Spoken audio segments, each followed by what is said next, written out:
Hello दोस्तों, स्वागत है आप सभी को। दोस्तों, आज की वीडियो में पढ़ेंगे क्लास 10th की फिजिक्स का चैप्टर 5 की सभी वस्तुनिष्ठ प्रश्न है।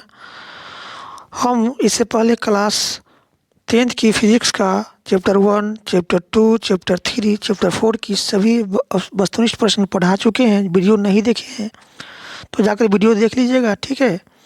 और तो आज शुरुआत करेंगे हम चैप्टर 5 से। और चैप्टर 5 में जितने भी ऑब्जेक्टिव प्रश्न दिया हुआ है, सभी ऑब्जेक्टिव प्रश्न को आज हम इस वीडियो के माध्यम से पढ़ेंगे।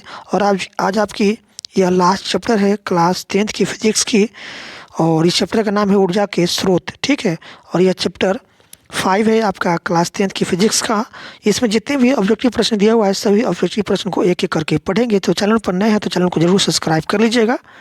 चलिए शुरुआत करते हैं पहला क्वेश्चन से। पहला क्वेश्चन आपके सामने दिया हुआ है। प्रश्न कहता है, निम्न में से कौन सा स्वच्छ ऊर्जा का स्रोत है? तो आपका प्राकृतिक गैस जो है स्वच्छ ऊर्जा का स्रोत होता है। ऑप्शन ग इसका राइट आंसर हो जाएगा। चलते अगले प्रश्न की तरफ। उत्तम ऊर्जा का स्रोत इनमें से कौन नहीं है? तो उत्तम ऊर्जा का स्रोत जो है इनमें से कौन नहीं है पूछ रहा है। तो काफ़ी धुआं युक्त जो होता है यह उत्तम ऊर्जा का स्रोत नहीं होता। ऑप्शन घ इसका राइट आंसर हो जाएगा, काफ़ी धुआं युक्त हो।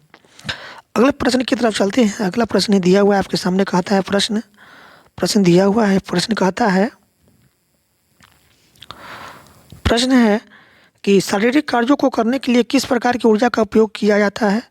तो शारीरिक कार्य को करने के लिए पेशीय ऊर्जा का प्रयोग किया जाता है। ऑप्शन ग इसका राइट आंसर हो जाएगा। अगले प्रश्न की तरफ चलते हैं। अगला प्रश्न है आपके सामने दिया हुआ। प्रश्न कहता है, निम्न में से उत्तम ऊर्जा का स्रोत कौन सा है? तो उत्तम ऊर्जा का स्रोत जो है ये आपका है, कौन सा होगा? बायोमास होगा उत्तम ऊर्जा का स्रोत। ऑप्शन घ इसका राइट आंसर हो जाएगा, बायोमास। अगले प्रश्न की तरफ चलते हैं। अगला प्रश्न है आपके सामने दिया हुआ। प्रश्न कहता है, भोजन से हमें मिलती है। तो भोजन से हमें शारीरिक कार्यकलापों के लिए ऊर्जा मिलती है, ठीक है। ऑप्शन ख इसका राइट आंसर हो जाएगा, शारीरिक कार्यकलापों के लिए ऊर्जा मिलती है भोजन से। चलते हैं अगले प्रश्न की तरफ। प्रश्न कहता है, वाहनों में ईंधन के रूप में आवश्यक है। तो वाहनों में ईंधन के रूप में आपका पेट्रोल, उसके बाद आपका प्राकृतिक गैस, ये दोनों क्या है? वाहनों में ईंधन के रूप में आवश्यक होता है। ऑप्शन ग इसका राइट आंसर हो जाएगा, क ख दोनों। चलते हैं अगले प्रश्न की तरफ। प्रश्न कहता है कि डीजल का उपयोग होता है। तो डीजल का उपयोग है आपका भारी वाहनों में, उसके बाद रेल के ईंधन में, ठीक है। और उसके बाद आपका विद्युत उत्पादन में, ये सभी जगह है डीजल का उपयोग होता है। भारी वाहन में, रेल के इंजन में, विद्युत उत्पादन में, ये सभी जगह होता है डीजल का उपयोग। ऑप्शन घ इसका राइट आंसर हो जाएगा, क ख ग तीनों।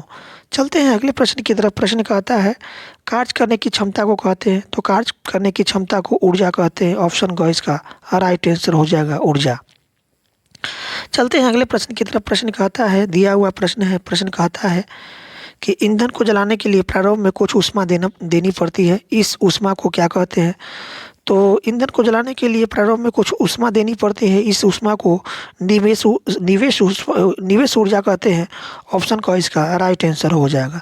चलते हैं अगले प्रश्न की तरफ। प्रश्न कहता है कि बायोगैस का मुख्य अवयव क्या है? तो बायोगैस का मुख्य अवयव है आपका CH4 यानी मीथेन होता है बायोगैस का मुख्य उपयोग। ऑप्शन ख इसका राइट आंसर हो जाएगा। चलते हैं अगले प्रश्न की तरफ। प्रश्न कहता है, जीवाश्म ईंधन है। तो जीवाश्म ईंधन आपका कोयला, पेट्रोलियम और प्राकृतिक गैस, ये सभी क्या है? आपका जीवाश्म ईंधन है, यानी जीवों के अवशेष से बना हुआ ईंधन है जीवाश्म ईंधन, कोयला, पेट्रोलियम और प्राकृतिक गैस। ऑप्शन घ इसका राइट आंसर हो जाएगा, उपयुक्त में से सभी।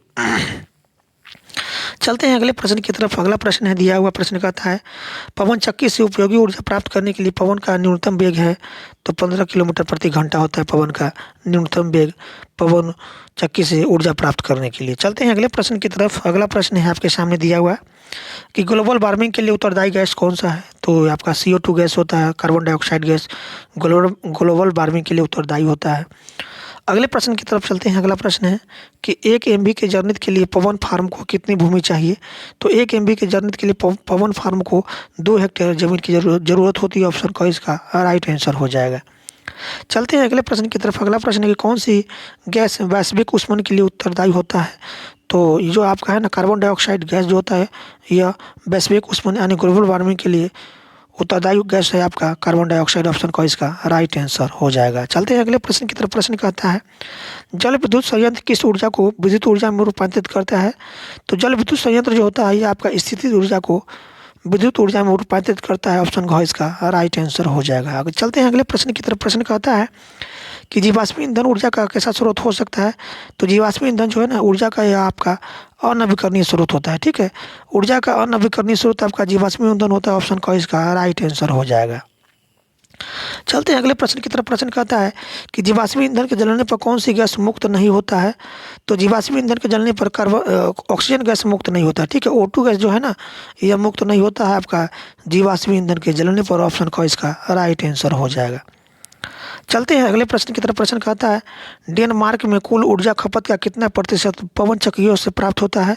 तो ये आपका 25% जो है ना, ये आपका 25% जो ऊर्जा होता है ये आपका डेनमार्क में कुल ऊर्जा खपत का 25% पवन चक्कियों से प्राप्त होता है, ऑप्शन ख इसका राइट आंसर हो जाएगा। अगले प्रश्न की तरफ चलते हैं। अगला प्रश्न है पवन चक्कियों का देश डेनमार्क को कहा जाता है, याद रखिएगा। तो डेनमार्क को कहा जाता है पवनों का देश, याद रखिएगा, ऑप्शन क इसका राइट आंसर हो जाएगा।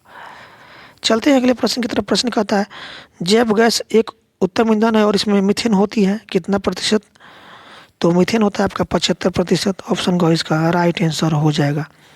चलते हैं अगले प्रश्न की तरफ। प्रश्न कहता है जैव गैस संयंत्र में शेष बची सलड़ी को बाहर निकाले जाते हैं जिसका उपयोग होता है तो खाद के रूप में, ठीक है, ऑप्शन ख इसका राइट आंसर हो जाएगा। अगले प्रश्न की तरफ चलते हैं। प्रश्न है जीवाश्म ईंधन की ऊर्जा का वास्तविक स्रोत है? तो जीवाश्म ईंधन की ऊर्जा का वास्तविक स्रोत सूरज होता है, ऑप्शन ग इसका राइट आंसर हो जाएगा। चलते हैं अगले प्रश्न की तरफ कि गर्म जल प्राप्त करने के लिए हम सौर जल तापक का उपयोग किस दिन नहीं कर सकते हैं?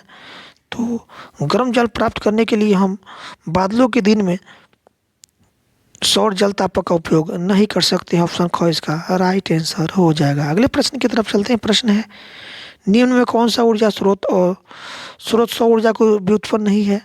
तो यह आपका जो है ना नाभिकीय ऊर्जा जो होता है यह सौर ऊर्जा की व्युत्पन्न स्रोत नहीं होता है, ऑप्शन क इसका राइट आंसर हो जाएगा। अगला प्रश्न है। प्रश्न कहता है निम्नलिखित में से किस धातु से सोलर सेल बनता है?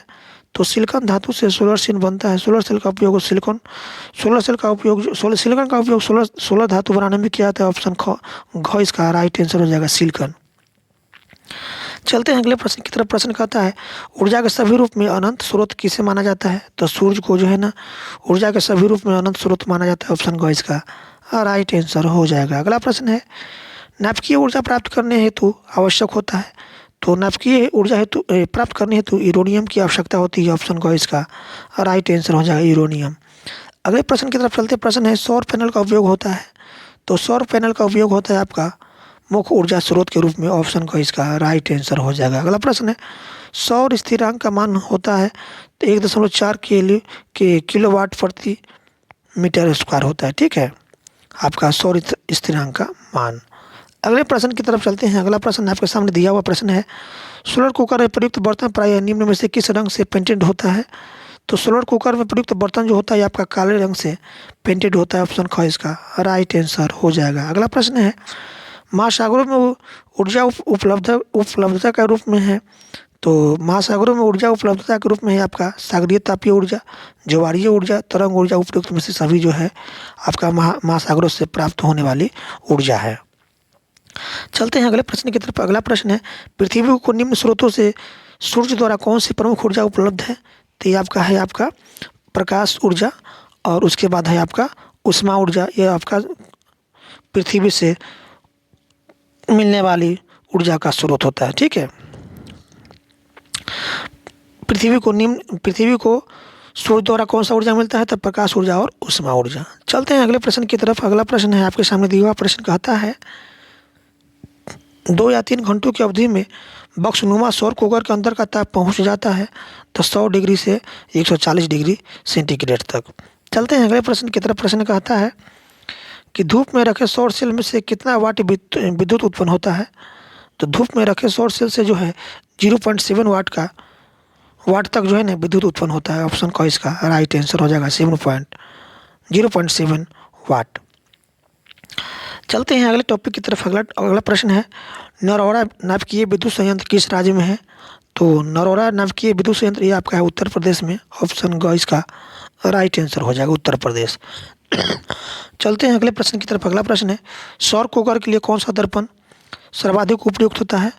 तो सौर कुकर अवतल दर्पण का उपयोग होता है ना सौर कुकर में, ठीक है। ऑप्शन ग इसका राइट आंसर हो जाएगा, अवतल दर्पण। चलते हैं अगले प्रश्न की तरफ। प्रश्न कहता है कि सौर ऊर्जा का मान सभी प्रायोगिक प्रयोजनों के लिए स्थिर माना जाता है, जिसे कहा जाता है, तो जिसे कहा जाता है सौर उष्मांक। ऑप्शन क इसका राइट आंसर हो जाएगा। अगला प्रश्न है, सौर ऊर्जा प्रकृति में निम्नलिखित को प्रभावित करती है? तो सौर ऊर्जा जो है ना प्रकृति में पवनों को, तूफानों, वर्षा तथा हिमपात, इनमें से सभी को प्रभावित करता है। ऑप्शन ख इसका राइट आंसर हो जाएगा, इनमें से सभी। चलते हैं अगले प्रश्न की तरफ। प्रश्न कहता है कि सौर कुकर में किस प्रभाव का उपयोग होता है? तो सौर कुकर में ग्रीन हाउस का प्रभाव होता है। ऑप्शन क इसका राइट आंसर हो जाएगा। अगले प्रश्न की तरफ चलते हैं। प्रश्न कहता है कि सूर्य की ऊर्जा का स्रोत है, तो सूर्य की ऊर्जा का स्रोत है नाभिकीय संलयन, ठीक है। सूर्य की ऊर्जा का स्रोत क्या होता है? नाभिकीय संलयन होता है। ऑप्शन क इसका राइट आंसर हो जाएगा। अगले प्रश्न की तरफ चलते हैं। प्रश्न है कि सौर सेल और ऊर्जा को किस ऊर्जा में रूपांतरित करते हैं? तो सौर सेल जो होता है ना, सौर ऊर्जा को जो है ना, ये आपका विद्युत ऊर्जा में रूपांतरित करता है। ऑप्शन घ इसका राइट आंसर हो जाएगा। अगला प्रश्न है, नाभिक विखंडन में, तो परमाणु नाभिक दो भागों में टूटता है, ठीक है। नाभिक विखंडन में परमाणु नाभिक दो भागों में टूटता है। ऑप्शन क इसका राइट आंसर हो जाएगा।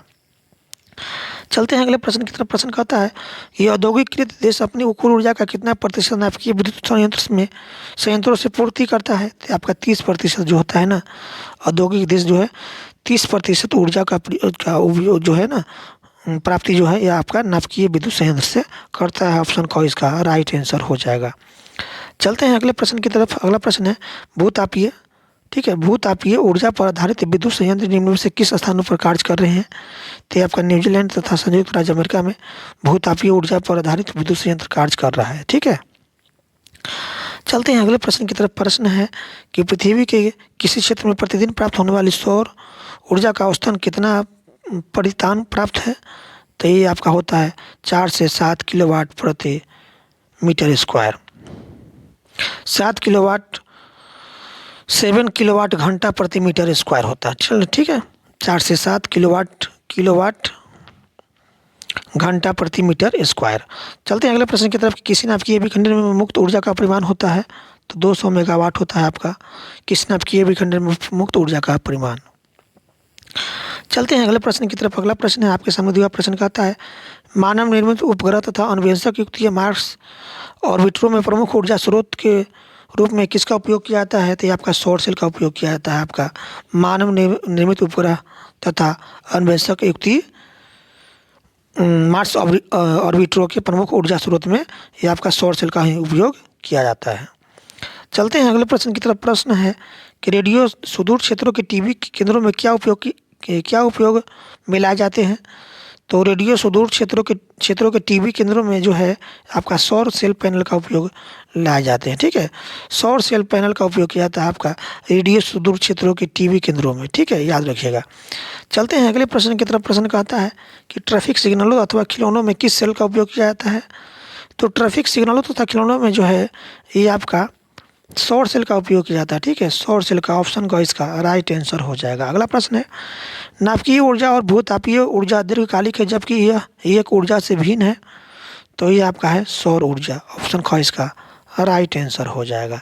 अगला प्रश्न है कि सूर्य की निर्गत ऊर्जा का कितना प्रतिशत पृथ्वी को मिलता है?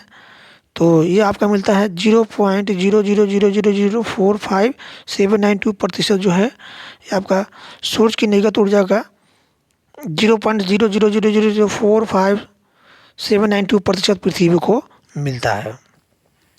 चलते हैं अगले प्रश्न की तरफ। अगला प्रश्न है कि सूर्य से प्राप्त विकिरणों में दृश्य प्रकाश के अतिरिक्त और किन किरणों से ऊर्जा मिलती है? तो ये आपका होता है आपका पराबैंगनी किरणें से और आपका गामा किरणें से। ऑप्शन ग इसका राइट आंसर है, क ख दोनों। चलते हैं अगले प्रश्न की तरफ। अगला प्रश्न है कि दृश्य प्रकाश का तरंगदैर्ध्य कितना होता है? तो दृश्य प्रकाश का तरंगदैर्ध्य होता है या 400 नैनोमीटर से 700 नैनोमीटर तक। ऑप्शन ग इसका राइट आंसर हो जाएगा। अगला प्रश्न है, हमारा देश प्रतिवर्ष कितना सौर ऊर्जा प्राप्त करता है? तो 5000 मिलियन किलोवाट घंटा जो है हमारा देश प्रतिवर्ष 100 ऊर्जा प्राप्त करता है। चलते हैं अगले प्रश्न की तरफ। अगला प्रश्न है आपके सामने, लाल रंग से अधिक तरंगदैर्ध्य के विकिरणों को कहते हैं। तो लाल रंग से अधिक तरंगदैर्ध्य के विकिरणों को हम कहते हैं अवरक्त वर्ण। ऑप्शन का इसका राइट आंसर हो जाएगा। अगला प्रश्न है कि बैंगनी वर्ण से कम के विकिरणों को कहते हैं। तो बैंगनी वर्ण से कम के विकिरणों को पराबैंगनी वर्ण कहते हैं। ऑप्शन का इसका राइट आंसर हो जाएगा। अगला प्रश्न है कि विद्युत चुम्बकीय तरंगे जिनका तरंगदैर्ध्य पराबैंगनी वर्ण से भी कम होता है, तो ये होता है आपका एक्स किरणें का और उसके बाद होता है वाई किरणें का। ऑप्शन ग इसका राइट आंसर हो जाएगा, क ख दोनों। चलते हैं अगले प्रश्न की तरफ। अगला प्रश्न दिया हुआ प्रश्न कहता है, प्रश्न है कि सूर्य के प्रकाश में हमें जिस गर्मी की अनुभूति होती है उसमें कौन से विकिरण उपस्थित होता है।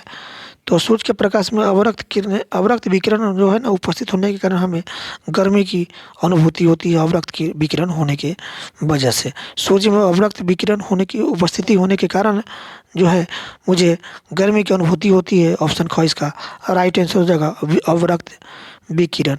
चलते हैं अगले प्रश्न की तरफ। प्रश्न कहता है, किस ऊर्जा का दोहन सौर कुकर और सौर जल उष्मक और सौर जल पंप में होता है। तो आपका सौर ऊर्जा का, ठीक है। सौर ऊर्जा का उपयोग जो होता है, सौर ऊर्जा का दोहन जो होता है सौर कुकर, सौर जल उष्मक और सौर जल पंप में इसका दोहन होता है सौर ऊर्जा का, ठीक है। चलते हैं अगले प्रश्न की तरफ। प्रश्न होता है, प्रश्न कहता है कि जब बहुत अधिक संख्या में सेलों को संयोजित करते हैं तो यह व्यवस्था कहलाती है सौर पैनल, ठीक है। जब अधिक संख्या में सेलों को जोड़ते हैं तो यह व्यवस्था क्या कहलाती है, सौर पैनल कहलाती है। ऑप्शन क इसका राइट आंसर हो जाएगा। अगला प्रश्न है, किसी भारी परमाणु के नाभिक को निम्न ऊर्जा न्यूट्रॉन से बमबारी कराई जाती है तो काफ़ी ऊष्मा उत्पन्न होती है तथा इस अभिक्रिया को कहते हैं तो इस अभिक्रिया को नाभिकीय संलयन और नाभिकीय विखंडन कहते हैं। ऑप्शन क इसका राइट आंसर हो जाएगा, क ख दोनों। नहीं, नाभिकीय, यहाँ प्रश्न कहता है कि किसी भारी परमाणु के नाभिक को निम्न ऊर्जा न्यूट्रॉन से बमबारी कराई जाती है तो काफ़ी ऊष्मा उत्पन्न होती है तथा इस अभिक्रिया को कहते हैं आपका नाभिकीय विखंडन कहते हैं, ठीक है। नाभिकीय विखंडन कहते हैं, नाभिकीय संलयन कहते हैं, नाभिकीय विखंडन। नाभिकीय विखंडन में क्या है, न्यूट्रॉन जो है ना यह आपका टूटता है, ठीक है, और नाभिकीय संलयन में जुड़ता है। तो जब नाभिकीय विखंडन में न्यूट्रॉन को जब बमबारी कराई जाती है तो उसमें काफ़ी ऊष्मा उत्पन्न होता है। इस अभिक्रिया को कहते हैं नाभिकीय विखंडन। चलते हैं अगले प्रश्न की तरफ। अगला प्रश्न है कि सीएनजी का पूरा नाम क्या है। प्रश्न बनता है, प्रश्न पूछा जाता है। तो सीएनजी का पूरा नाम आपका होता है संपीड़ित प्राकृतिक गैस, ठीक है। संपीड़ित प्राकृतिक गैस होता है सीएनजी का पूरा नाम, कॉम्प्रेस्ड नेचुरल गैस, ठीक है। चलते हैं अगले प्रश्न की तरफ। अगला प्रश्न है, निम्न में से किसका उपयोग खाना बनाने वाले ईंधन के रूप में नहीं किया जाता है।